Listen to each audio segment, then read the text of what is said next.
Here are 5 weird habits of the INTJ personality. Number 5. Silent planning everything. They don't wing it, ever. While most people just pick a restaurant, they're already running 12 mental simulations. Parking availability, wait times, lighting, exit routes. A grocery trip? That's not an errand. It's a military operation with contingencies, efficiency routes, and backup strategies for when the self-checkout line betrays them. What looks like calm silence on the outside is actually an entire boardroom meeting happening in their head. Every move, every risk, every variable, pre-calculated. That's why they hate surprises. Spontaneity isn't exciting. It's chaos breaking their internal system.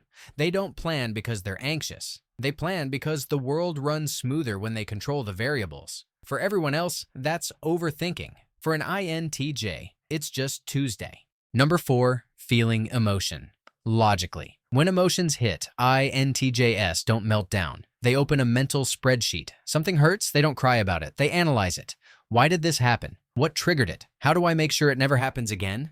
While most people ride the emotional wave, INTJs are already breaking it into categories: emotional cause, logical consequence, preventive strategy. It's not coldness, it's control. They're not avoiding feelings, they're trying to solve them. That's why they often come across as robotic during drama. They're not heartless, they're just running diagnostics instead of reacting. Once they've processed the logic behind the emotion, they'll feel it, privately, and usually in silence. For everyone else, it looks detached. But for an INTJ, it's emotional efficiency. Number 3, selective extraversion. Some people can be surprisingly social for a very limited time. At first, they're confident, witty, maybe even magnetic. You start thinking, wow, they're actually outgoing. Then, right around the 90-minute mark, the lights go out. Their energy flatlines. They vanish like Batman after a rooftop speech. No warning, no goodbye, just gone. It's not rudeness, it's rationing. Social energy is treated like battery life, used strategically, conserved when low, and recharged in total silence. Small talk drains them. Meaningful conversation powers them. But once the interaction turns shallow or predictable, the internal exit protocol quietly activates. To most people, it looks mysterious. To them, it's just maintenance, because the only thing worse than social exhaustion is pretending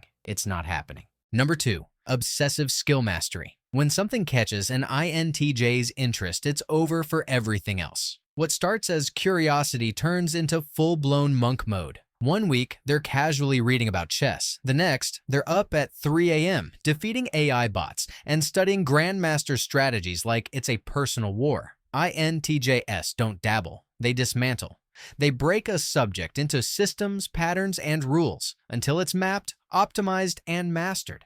And then just when everyone starts to notice their genius, they quietly move on.